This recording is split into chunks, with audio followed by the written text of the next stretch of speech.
তো কেমন আছো সবাই? আশা করি সবাই ভালো আছো।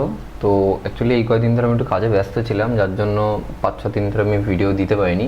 বাট আজকে আবার একটা নতুন ভিডিও নিয়ে চলে এসেছি। তো ভিডিওর থাম্বনেল ও টাইটেল থেকে বুঝেই গেছে, তাও আমি বলে দিই তোমরা কিভাবে খুব সহজে পাসপোর্ট সাইজ ছবি বানাবে, তাও একটা সফটওয়্যারের মাধ্যমে। অনেকে হয়তো সফটওয়্যারটি ইউজ করো, বাট যারা নতুন দোকান করছো বা করবা ভাবছো তাদের জন্য এটা একদমই নতুন ভিডিও হবে। আর যারা পুরনো তারাও দেখে নাও, যদি তোমাদের মনে হয় যে কোনো কিছু ভুল হচ্ছে, যদি চেঞ্জেস হতেও পারে, ঠিক আছে? তো তোমরাও দেখে নাও। তো সবার প্রথমে তো আমাদের একটা ছবি লাগবে। তো দেখো আমার কাছে তো আপাতত ছবি নেই, আমি গুগলে সার্চ করেছি পাসপোর্ট সাইজ ফটো। আমি এখান থেকে এই ছবিটা চলো ডাউনলোড করে নিই। ওকে, এই ছবিটা ডাউনলোড করে নিই। এই ছবিটা ডাউনলোড হয়ে গেছে। আচ্ছা, এবার এটাকে আমরা পাসপোর্ট সাইজ করবো কী করে? এর জন্য তোমাদের একটা সফটওয়্যার লাগবে। সফটওয়্যারটার নাম হচ্ছে মিস্টার ফটো। তোমরা অনেকেই হয়তো এই সফটওয়্যারটা ইউজ করেছো। তো অনেকেই করেছো, অনেকেও সফটওয়্যারটা ইউজ করেনি। যারা যারা করেছো তারা তো খুব ভালো, যারা করনি তারা একবার দেখে নাও। তো মিস্টার ফটোর আমি ডাউনলোড লিঙ্কটা আমি আমার ওয়েবসাইটে দিয়ে দেবো, ঠিক আছে? আমার ওয়েবসাইটটা একবার দেখিয়ে দিই। আগের ভিডিওতে আমি যদিও আগের ভিডিওতে না বলা হয়নি, সরি। তোমরা সিম্পলি লিখবে a2zcafe.online। এটা আমার পার্সোনাল নিজস্ব ওয়েবসাইট। দেখো এখানে আমাদের লোগোও দেওয়া আছে, বুঝতে পারছো? লোগোও দেওয়া আছে, তোমরা চাইলে চলে আসতে পারো। এখান থেকে বিভিন্ন কাজ করতে পারো। তো বেশি কথা বলবো না। এখানে একটা সেকশন অ্যাড হয়ে যাবে, যেখানে লেখা থাকবে সফটওয়্যার ডাউনলোড বলে। ওখানে ডাউনলোডে ক্লিক করবে, চলে আসবে লিঙ্কটা, ডাইরেক্ট চলে আসবে, ঠিক আছে? তো তোমরা ডাউনলোড করে নিতে পারবে। তো খুব সহজে এখন আমরা কিভাবে করবে, আমি এবার সফটওয়্যার আসি। এখানে আসার পরে তোমরা তোমাদের ফাইল যেখানে আছে, যেমন ধরো আমার ফাইল, আমি এখান থেকে ক্লিক করবা। আমাদের পাসপোর্ট সাইজ ফটো বলে একটা ফোল্ডার আছে। কোথার থেকে গেলাম আমি? 1 2 3, এই 3 নম্বরে এটাতে ক্লিক করবে, প্লাসে ক্লিক করবে, বা তোমার অন্য কোথাও থাকতে পারে। ফাইলটা মেন কথা সিলেক্ট করার ওখানে ক্লিক করবে। করার পর এই দেখো আমার কিন্তু এখানে চলে আসলো। এবার এ দেখো একটা লাল বক্স চলে আসছে না? ক্লিক করলে দেখো একটা লাল বক্স চলে আসছে না? এবার তুমি যেই ফটোটা করবা সেই ফটোর উপর যেন লাল বক্সটা আসার পর প্রিন্টারের চিহ্নটা কি করব, এটা ক্লিক করার পর লাল বক্স আসবে।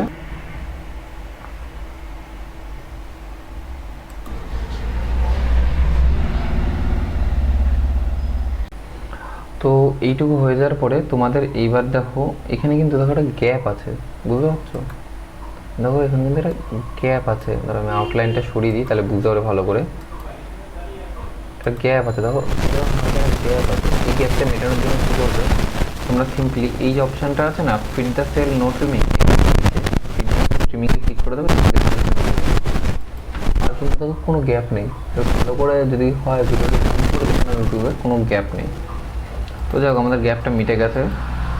এরপরে আমাদের আবার আমরা আউটলাইনটা দিয়ে দিই, সিম্পলি আউটলাইনটা দিয়ে দেওয়ার পর আমরা ওকেতে ক্লিক করে দেবো। দেওয়ার পর এরপর কী করবে, তোমাদের ফটোশপে কী করতে হতো, কন্ট্রোল অল টিপে একটা একটা করে দিয়ে, তো এখানে অত ঝামেলা নেই। এই ফটো সিলেক্ট আছে, মারো, চলে যাবে। তোমার যদি মনে হয় একটা একটা করে নেবো না, তোমার যদি মনে হয় যে ফটোটা মুছবো, মোছার জন্য কী করবে, যেমন এই ফটো দরকার নেই, এই যে এইখানে নেবে, এইখানে নেবে, এইখানে নিয়ে নেওয়ার পরে সিম্পলি তোমাদের এবার করবে হচ্ছে কি, এই জায়গাটা ক্লিক করবে। ক্লিক করার পরে এটা এরকম করে উড়িয়ে দেবে। উড়িয়ে দেওয়ার পর এবার যদি তোমাদের মনে হয় একবারে পুরো রোটা নিয়ে নেবো, ঠিক আছে, তাহলে এটাতে ক্লিক করবে। তখন এই লাল বক্স, নজর রাখবে এই লাল বক্সটা এর উপরে আছে, মানে এটা সিলেক্ট আছে। এখন এটার উপরে আছে, দেখো এটা সিলেক্ট আছে ফটো। এরপর একবারে মারবে, সব নিয়ে নেবে। তোমার মনে হয় যে ফুল পেপার মানে 42টা ফটোই তোমরা নেবে, তাহলে এই পরের অপশানে ক্লিক করবে। তখনই এই পরের অপশানে ক্লিক করবে, ঠিক আছে? পরের অপশানে ক্লিক করার পর পুরোটা মারবে, একবারে নিয়ে নেবে। তোমার যদি পুরো মুছতে হয় তাহলে নিয়ে নেবে, আবার যদি পুরো ভরতে হয় যে কোনো এক জায়গায়, সরি এইটুকু দিলে দেখো হাফটুকু নেবে। তোমরা যেখানে ক্লিক করবে তার পর থেকে নেবে। যেমন ধরো আমি এটা দিলাম, তো ধরো আমি দেখো এইটুকুই উঠলো, এইটুকু আর উঠলো না কিন্তু আছে। এগুলো বুঝে শুনে করতে হবে তোমাদেরকে। তো আমার সত্যি কথা বলতে গেলে এতগুলো ফটো এখন দরকার নেই, তো আমি এইটুকু উড়িয়ে দিই, আমার এইটুকুই দরকার। সাপোজ ধরি আমি কাউর বের করি। আচ্ছা, এরপরে তোমাদের কি করতে হবে, সিম্পলি চলে আসবে হচ্ছে প্রিন্টে। আমাদের ফটো আউটলাইন সেট করা হয়ে গেছে, ফটো ফিট করা হয়ে গেছে, ওকে, সব কিছু করা হয়ে গেছে। এরপরে আমাদের ফটো প্রিন্টে যাব। ফটো প্রিন্টে ক্লিক করার পরে সিম্পলি তোমরা ফটো এই প্রপার্টিতে আসবে, তোমাদের প্রিন্টটা সিলেক্ট করে নেবে। আমার যেরকম এপসন L3110, তা আমি ইউজ করি এখানে ফটো পেপার গ্লসিটা। তোমাদের যেটা আছে সেটা ইউজ করবে তোমরা। দেওয়ার পর সবসময় ফটো হাই দেবে। অনেকে টাকা বাঁচানোর জন্য স্ট্যান্ডার্ড দিয়ে দেয়, বাট হয়তো তোমার টাকা বাঁচবে কিন্তু কাস্টমার এক্সপিরিয়েন্স খারাপ হয়ে যাবে, সে হয়তো পরের বার তোমার দোকানে নাও আসতে পারে। তো আমার রেকমেন্ডেশন হাই দেবে, রেকমেন্ডেশন না, করবেই তাই, হাই দেবে। হাই দেওয়ার পর কালারে ক্লিক করে জাস্ট ওকে দিয়ে এখানে ওকে করে অটোমেটিক প্রিন্ট নিয়ে নেবে। ওকে, তো বুঝে গেলে পুরোটা। যদি কেউ বুঝতে না পারো আমাকে কমেন্টে জানিয়ে দিও। আর আমি এই সফটওয়্যারের আমি এই যে ওয়েবসাইটের লিঙ্ক, ওয়েবসাইটটা তোমরা দেখে নাও, তাও a2zcafe.online, তাও আমি ডেসক্রিপশানে দিয়ে দেবো। এখানে একটা নতুন সেকশন অ্যাড করে দেবো আমি, সেখানে ডাউনলোড, সফটওয়্যার ডাউনলোড বলে লেখা থাকবে, আর নিচে ডাউনলোড বলে একটা অপশান থাকবে। এই জায়গাটা আমি নতুন একটা বক্স অ্যাড করে দেবো, যেখানে সফটওয়্যার ডাউনলোড বলে লেখা থাকবে। আর ঠিক এই জায়গাটা নিচে এরকম একটা বক্স থাকবে, যেখানে ডাউনলোড, এখানে কি লেখা, গো লেখা, তো এখানে ডাউনলোড বলে লেখা থাকবে। তোমরা ওখানে ক্লিক করলে ডাইরেক্ট সফটওয়্যারটা ডাউনলোড করতে পারবে। তো আজকের ভিডিওটা এটুকুই, দেখা হচ্ছে পরের ভিডিওতে। ততক্ষণের জন্য সবাই ভালো থেকো, সুস্থ থেকো, টাটা, বাই বাই।